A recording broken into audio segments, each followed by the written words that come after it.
Buenas noches, bienvenidos a La Esencia, aquí en Mega TV. De tanto en tanto en este programa, de hecho que se llama La Esencia, y muchas veces consideramos lo histórico, y cuando hablamos de histórico no hablamos de siglo pasado ni nada de eso, sino de cosas muy recientes, y una parte esencial de la gente tiene que ser la memoria.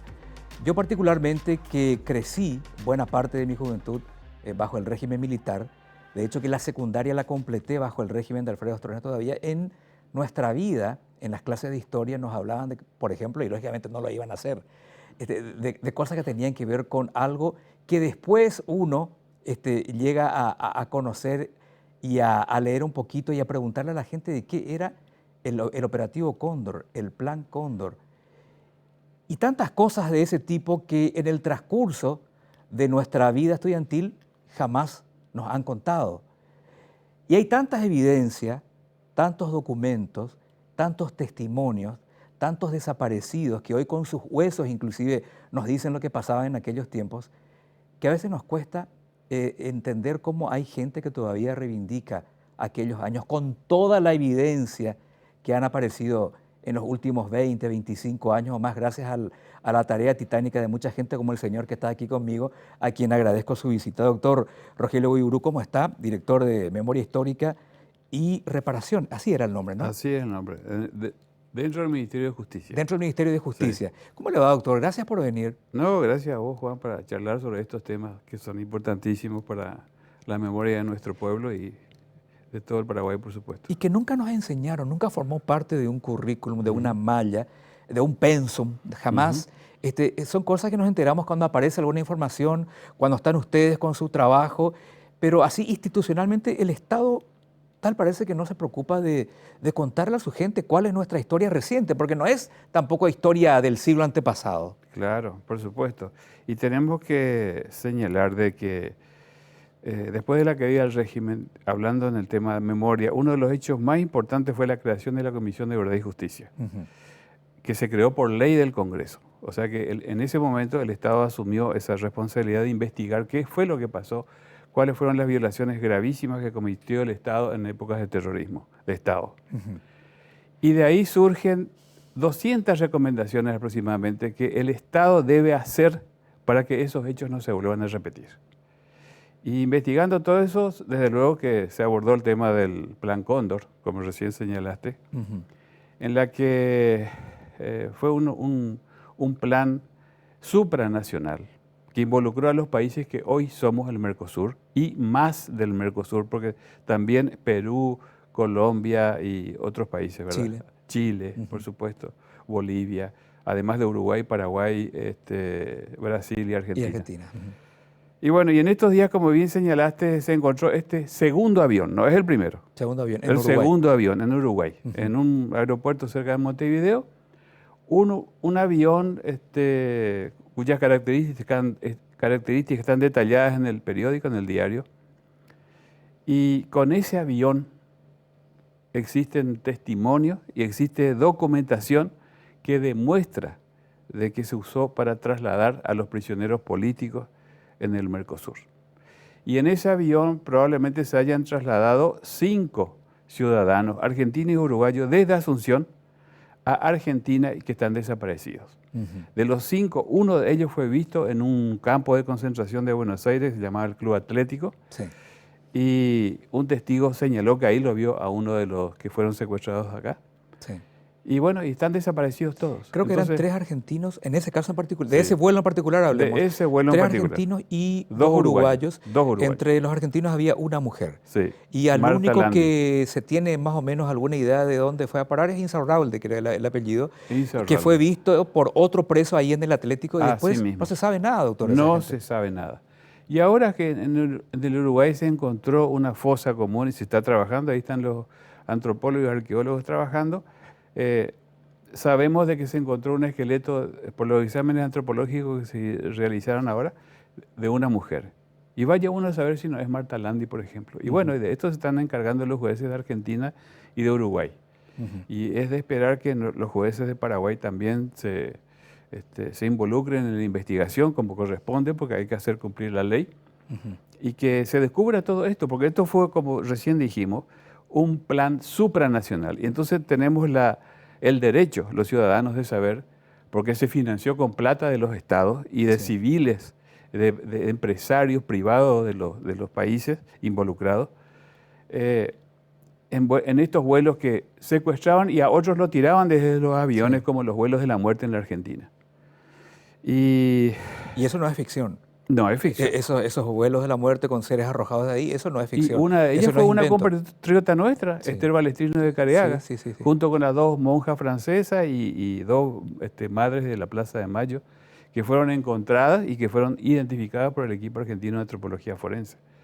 Y bueno, entonces esto hay que investigar, esto se debe llegar hasta el fondo para conocer la verdad, porque de eso se trata, de conocer la verdad de cómo funcionó este plan perverso, macabro, porque se secuestraba a la gente para torturarlos, asesinarlos y esconder sus restos para que nunca más, y generar el miedo que persiste hasta el día de hoy en nuestras sociedades. Claro, además era gente que no pasaba por ningún proceso. Esto la gente tiene que entender también. A veces uno escucha la falacia, bueno, pero ¿qué tipo de gente era? No importa. Después eran seres humanos que merecían un proceso, merecían un juicio justo. ¿Cuánta gente a lo mejor que ni siquiera tenía nada que ver les caía encima a la policía, a los militares, y eran tratados así? Ahí no había proceso, no había derecho a la defensa, no se respetaba absolutamente nada de eso. Así mismo. Para eso está la ley. Claro. Si alguien cometió un delito, fuera cual fuera el delito, está la ley. La ley tiene un fiscal, un juez tiene que tomar cartas en el asunto y determinar qué delito se cometió, y para eso está escrito en todos los códigos y se penales de todos los países. Involucrado, se lo tiene que escuchar, se tiene que defender. Por supuesto. Y eso no existía. Aquí no habían procesos. Había un sospechoso, se lo tomaba. Si era algún extranjero, bueno, el operativo Cóndor tenía su sistema, doctor. Como lo tomaban acá las autoridades, digamos, lo apresaban, y después ya había una comunicación con los otros países, le subían a un avión y lo enviaban. ¿Cómo era, así, grosso modo, el proceso? Para empezar, le secuestraban así, y eran generalmente grupos de tareas. Le decían grupos de tareas a civiles armados que pertenecían a las fuerzas de represión de los países, que eran del ejército o de la policía. Del ejército podría ser de la armada o de las otras fuerzas, de la fuerza aérea. Y entonces le secuestraban a una persona, le llevaban, la torturaban y después le llevaban a los países según los pedidos que había, ¿verdad? Pero antes de luego se le hacía una investigación, se lo seguía, etcétera, etcétera. Y para eso se invertían millones y millones de dólares para hacer esos trabajos. Estos aviones pues no funcionan con agua. Claro, por supuesto, por supuesto. Y de estos aviones deben haber muchos que estarán por ahí. Sí. Estos vuelos eran constantes, eran frecuentes, de acá para afuera y de afuera para Paraguay también. Pero posiblemente haya sido así. Ahora, este es el segundo avión que se está encontrando. El otro avión está en los Estados Unidos y Argentina lo está repatriando. Es un avión diferente a este, porque de este avión también se sospechaba que podría haber sido usado para tirar a las personas al mar o a algún otro lugar. Entonces se concluyó, o sea, gente que conoce dijo que fue imposible que se haya utilizado para eso, porque este avión birreactor y la turbina la tenía muy pegado así atrás, y si alguien se le tiraba iba a chocar, iba a romper la turbina. Imagínate. Entonces era otro avión el que se usaba para tirar a la gente al mar, otra clase de avión. Y eso se publicó no hace mucho, hace un mes por ahí. Y ese avión se está trayendo de los Estados Unidos a la Argentina. ¿Hay una idea de cuándo nace el operativo Cóndor como tal? ¿Hicieron una reunión? Yo presumo que no eran directamente los mandatarios los que se reunieron a firmar algún documento, más vale, no sería de esa manera, pero ¿cuándo nace el operativo Cóndor como tal? Es como un plan conjunto de los gobiernos autoritarios en ese momento de intercambiarse no solamente información, sino prisioneros. Y existían, por supuesto, muchas reuniones entre organismos de inteligencia de los Estados Unidos y los países de lo que hoy somos el Mercosur, con la cúpula de sus servicios de inteligencia, etcétera, etcétera. Y en Chile, aparentemente, fue una de las primeras reuniones así en que operativamente se planificó todo. Ahí estaba el general Contreras, de acá estaba el general Fretes Dávalo, el coronel Benito Guanes Serrano, etcétera, etcétera, que viajaron a Chile y desde allá venían permanentemente y se reunían entre ellos, desde luego, para planificar todo esto, ¿verdad? y se financiaba a través de privados y del Estado. Claro.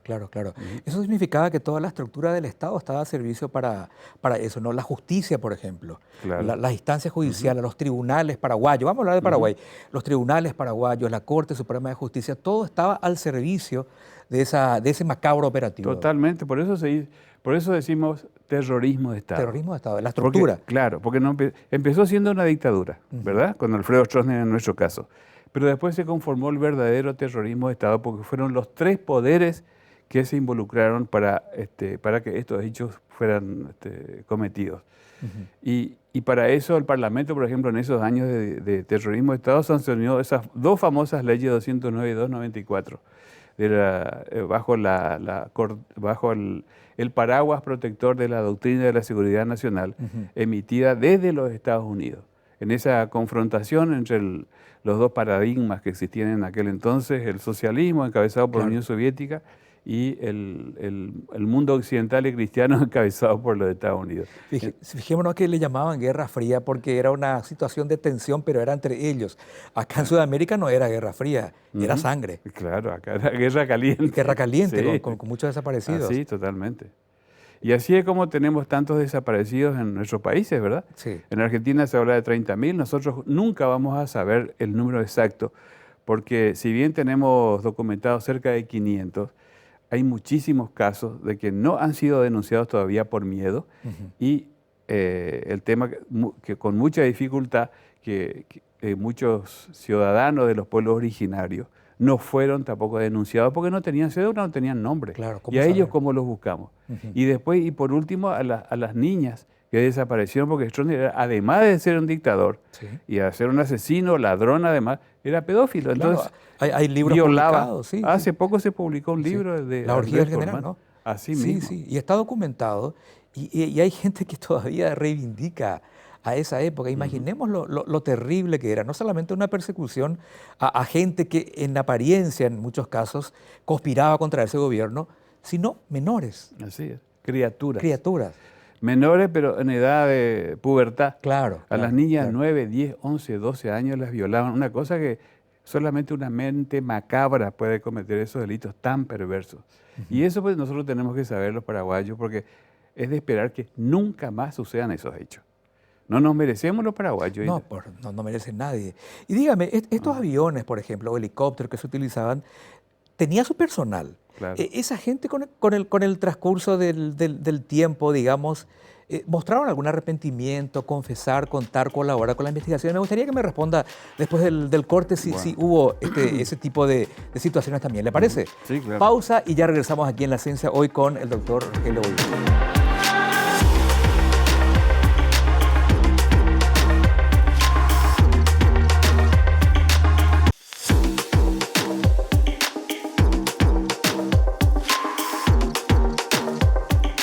Uno muchas veces confía en el ser humano y su conciencia, su cargo de conciencia, su arrepentimiento. Y por eso le preguntaba al doctor si gente que ha participado, digamos, como piloto o de alguna manera acompañaba estos vuelos de la muerte, si después tuvieron la iniciativa de contar lo que obligatoriamente hacían, digámoslo así, y de esa manera ayudar en la investigación, que de por sí es una investigación bastante difícil. ¿Cómo encontrar rastros de esa gente desaparecida? Doctor, ¿hubo esa facilidad o muy excepcionalmente? En nuestro país, muy excepcionalmente. Pero estamos hablando también de distintos grados de participación y de responsabilidad. Eso hay que decir también. En el caso de Argentina, con respecto a estos vuelos de la muerte, hubo algunos pilotos que se arrepintieron y contaron. Y eso sirvió como hilo conductor para las investigaciones y el descubrimiento de varios de esos hechos investigados. Aquí en nuestro país, en el caso en el que yo estoy trabajando, para las excavaciones ahí en la ex guardia de seguridad, ahí yo conté con 34 testimonios de ex militares y policías que cumplieron funciones ahí. Pero no fueron ellos los que los interrogaron, los torturaron y los asesinaron, sino que fueron los que enterraron y vieron cómo lo enterraban. Ese tipo de relatos sí yo recibí de personas que pertenecieron a las fuerzas de seguridad. Y te cuento más, tuvimos nosotros, yo tuve la posibilidad, estando en la agrupación durante 4 años excavando, de verlos a esos 3 famosos torturadores que estaban presos ahí. Lucilo Benítez, Camilo Almada Morel, alias Saprissa, y Juan Martínez. Juan Martínez jamás abrió la boca, nunca, ni siquiera se quiso entrevistar conmigo. Saprissa me dijo que él, 2 veces me entrevisté con él, me dijo que él sabía, pero que no me podía contar, porque tenía miedo de que si él me contaba y después se descubría que él me contó, a él lo borraban. Lo borraban. Cuando saliera en libertad, lo iban a borrar. Así me dijo. Porque él cumplía órdenes nada más y que esas personas poderosas, al salir en libertad, le iban a borrar a él. Y Lucilo Benítez sí me contó algunas cosas y me dio algunas pistas para las investigaciones. Eso hay que decir. Pero desde luego que tampoco me dijo exactamente andá excavá en tal lugar, en tal sitio, porque ahí sin falta, no. Me dijo fulano sabe, andá a investigar por acá, etcétera, etcétera. Esos fueron los datos que en nuestro caso yo conseguí. Como así también exmilitares en nuestro país que me acompañaron en los viajes de investigación, eso también hay que decir. Que no sabían exactamente los lugares de enterramiento, pero sí quiénes son oficiales del ejército que participaron en esos actos. Doctor, algo que se suele escuchar mucho también, y para mí es de no creer, muchos dicen, el general no sabía todo lo que se hacía. Eso no se puede aceptar. Mentira. No van a hacer Mentira. nada que no tenga por lo menos la bendición tácita de... Totalmente. ¿Verdad? Es decir, bueno, esa gente se excedía, eran criminales, pero allá arriba no se sabía. Sabía todo. Gran mentira. Mentira. Lo que sí podría haber pasado en muchos casos, pues estuvimos tomando muchos testimonios, más de 1000 testimonios en la Comisión de Verdad y Justicia, es de que muchos policías y militares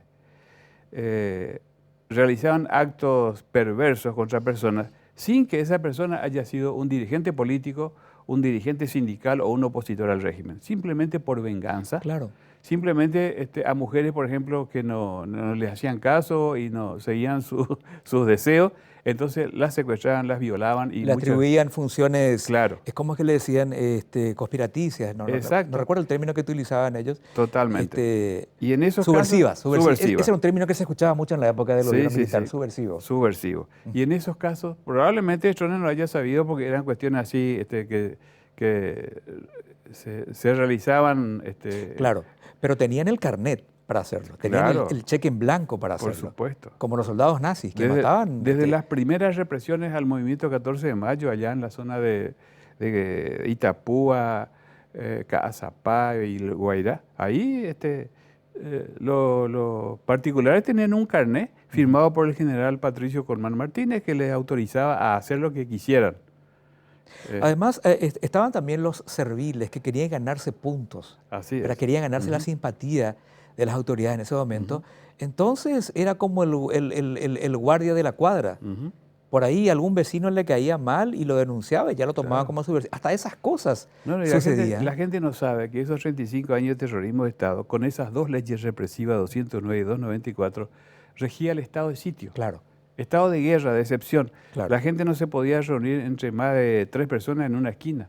La gente para celebrar un cumpleaños de 15 o una boda tenía que estar pidiendo permiso en la comisaría de la zona. Entonces era un estado policíaco, un estado... Totalmente. Totalmente. La cédula de identidad era una licencia, era un permiso para caminar. Así es. Cuando la cédula de identidad es un documento identificatorio, pero en aquella época era una licencia para caminar. Es decir, para caminar en tu ciudad tenías que tener tu cédula, que era tu permiso. Claro. Igual si por ahí figuraba algo en tus antecedentes, ahí estabas. Y esto insisto yo, mucha gente dice, bueno, pero hoy estamos en un desastre, violencia aquí y allá. Tenemos ciertas libertades. Y además tenemos ciertas garantías que en aquella época no existían. ¿A quién le pedía socorro uno en ese momento, doctor? No había, ¿no? No había, no, porque si uno presentaba un habeas corpus en la justicia, era rechazada. Así que por eso decimos terrorismo de Estado, porque fueron los 3 poderes involucrados. Y hay que saber también esto de que no fue una cuestión de que nació de las mentes perversas de estos asesinos, sino que fue un plan perfectamente realizado para implantar un modelo político, social y económico que hoy estamos padeciendo. Estas 8 millones de hectáreas de tierras malavidas durante el estronismo no fueron No cayeron del cielo. No cayeron del Claro, cielo. claro. La Hoy gente que posee tierras, esos terrenos no se les cayó del cielo. Esas tierras que están siendo usufructuadas hoy para plantar soja, para desmontar, para envenenar nuestras tierras y los cursos de agua. Esto ya nació y este mal, digamos, se sembró en la época de Stroessner. Como estábamos diciendo con respecto a la energía que los estronistas dice, Stroessner con sus luces y sus sombras, y sus luces fueron las construcciones de las represas. Estas represas sirven para los extranjeros, no para nosotros. ¿Dónde están nuestras industrias en el interior? ¿Dónde están los campesinos organizados viviendo cómodamente y satisfechos y sus hijos felices en las escuelas? No hay. Allá viven en la miseria más absoluta. Nuestro aprovechamiento de esas obras son mínimas. Mínimas. Además, si vamos a comparar con lo que ya había en la región en aquella época, lo que teníamos acá era mínimo. No era para enorgullecerse, como decían, o me invipañan en el taco de Stroessner. No, tampoco era así. No. Además, revisemos los montos, lo que se hacía figurar que costaba eso, y lo que realmente costaba. Y lo que nos cuesta hasta ahora. Lo que nos cuesta hasta ahora. Sí, y lo que cuesta además reclamarle al Brasil y a la Argentina el precio justo que nos corresponde. Y de esto Ricardo Canese, uno de los máximos especialistas que tenemos en Paraguay. Y con respecto a las tierras malavidas, hay que decir que en democracia podemos hablar de esto.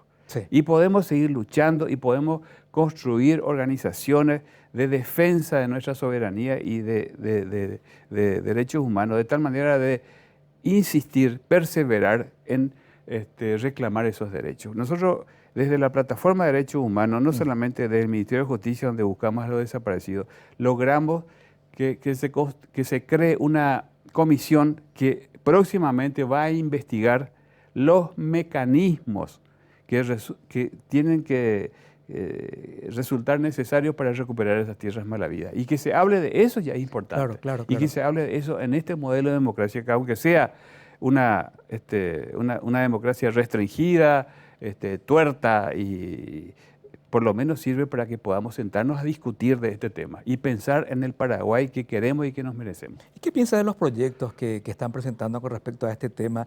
Esto de convertir lo de las tierras, la invasión de tierras en un crimen más que en un delito, o sea, que tenga una expectativa más alta. ¿Esto conspira contra la posibilidad de que el Estado llegue a investigar realmente qué fue lo que pasó con esas tierras? Yo creo que sí, que conspira contra eso, porque el Estado tiene la obligación de reparar ese daño que se le hizo al mismo Estado, ¿verdad?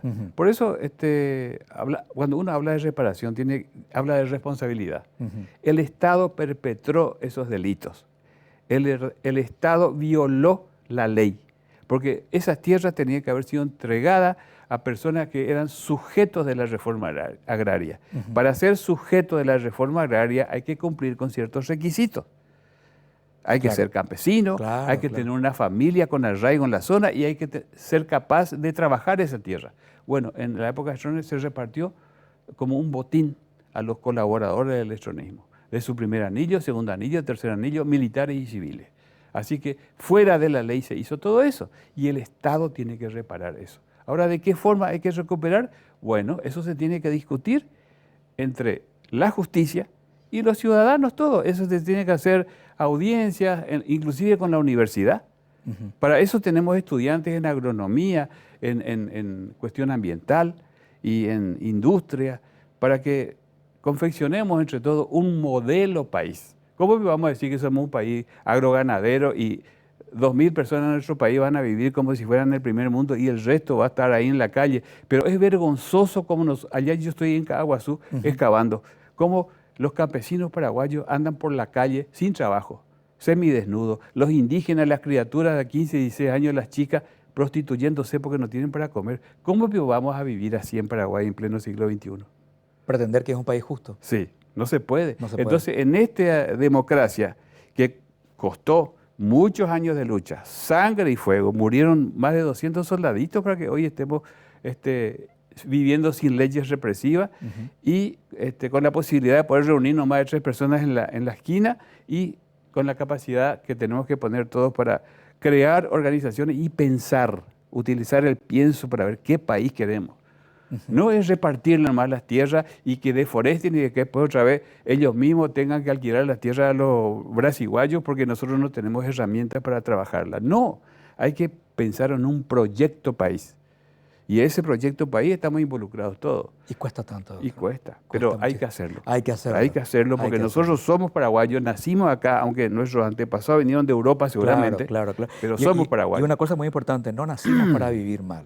No. Estamos destinados a vivir bien. Pero lógico. Entonces hay que seguir haciéndolo. Y a luchar para ser felices. Claro. No amargados y vengativos, no. No se trata de eso. No se trata de eso. Doctor, muchísimas gracias por venir. Un placer charlar con usted. El tiempo se va muy rápido cuando la charla es tan amena. Y bueno, mi fuerza para usted, la búsqueda continúa, es una búsqueda de nunca acabar seguramente, ¿no? Sí, pero hay que hacerlo como tenemos dice usted. mucho por delante. Estamos empezando recién, Juan. Estamos empezando. Sí. La historia está empezando. Así es. Correcto. Gracias, doctor. Un abrazo para vos y la audiencia. Muchísimas gracias por venir, el doctor Rogelio Uiburu entonces. Así que, amigo televidente, tenga en cuenta, esto que estamos contando pasó ayer nomás y no debería repetirse nunca. Hasta la próxima en la 6.